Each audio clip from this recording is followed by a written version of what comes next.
አልቆርጥም ብላ የተሸነፈችው ሩታ ዛሬም በማልቀስ ለሶስተኛ ጊዜ ብትመጣም ሄርሜላ እንግዲህ ጀግኒት መታለች ማለት ነው። ለሩታ መልእክት አስተላልፋላታለች። ጉድና ጅረት እንደቀጠለ ነው እንደሚባለው በማይክል ጃክሰን ላይ ርብርብ እየተደረገበት ነው። ታዲያ ምናለች ሄርሜላ መልእክቷን? ውሻ ከሄደ ድመት ጮኸ ሆነ ነገሩ፣ ማልቀስ መፍትሄ አይሆንም፣ አንበሳ ከሄደ ሄደ ነው አለቀ። ምንም ላይመለስ ስለሄደ ሩታ ከአንበሳ ላይ እነጥቃለሁ ማለት በጣም ከባድ ሆኖብሻል። ስለዚህ እህቴ ቆም ብለሽ ብታስቢ ላንቺም መልካም ነው ስትል ሄርሜላ መልእክቷን አስተላለፈች።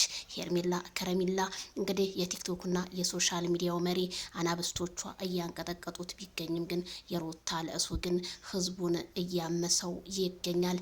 እነ ትክክልም ሙሻቸውን ዘርግተው ነጠላቸውን አዘቅዝቀው ሩታ አስበላሽን እኛ እንዲህ አንጠብቅሽም ነበር በማለት እያለቃቀሱ ይገኛሉ።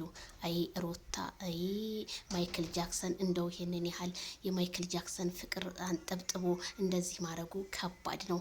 ያ ሁሉ ያዙ ይልቀቁኝ ለዚህ መሆኑ ግን በጣም ነው የሚያሳዝነው። ታዲያ ማይክል ጃክሰን የሚዲያው መሪ ትናንትና ሩታን አልፈልግሽም፣ የመጨረሻዬ ነው፣ ንግግርም ምንም አልፈልግም ካንቺ በማለት የሩታን ልብ ሰብሮት ሄዷል። ሩታ ታዲያ ምን ይሄንን ያህል ሴት ልጅ ቆረጠች? እኔ አልፈልገውም የፈለገበት ይር ብለሽ ኦዲየንሶችን ስታስረግጂ ዛሬ እንዴት ልብሽ እንደዚህ ልቻለ? ሄርሜላ ቆራጧ ዛሬም ፈገግታዋን ጨማምሮባት መታፏ ብትን ብላ ለሩታ ምላሿን ሰጥታለች። ከኔ ከአንበሲቷ እወስዳለሁ ብለሽ እንደሆነ በጣም ተሳስተሻል።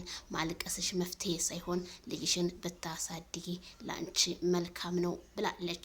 ይታደሉታል እንጂ አይታገሉትም እንደሚባለው አባባል የሩታ ለእሱ እንደቀጠለ ነው። ሙሾውም ጀምሯል። አይ ካልዳኔ ሙት፣ አይ ማይክል ጃክሰን፣ አይ እኔ እናቴ ተዋርደናል እያሉ ነው። እነ ትክክል እያለቀሱ ነው። አይዟችሁ መዋረዳችሁ እኮ ዛሬ አይደለም ገና ሀብላ ሩታ የፍቅር ጥያቄ ስታቀርብለት ነው እላለሁ እኔም።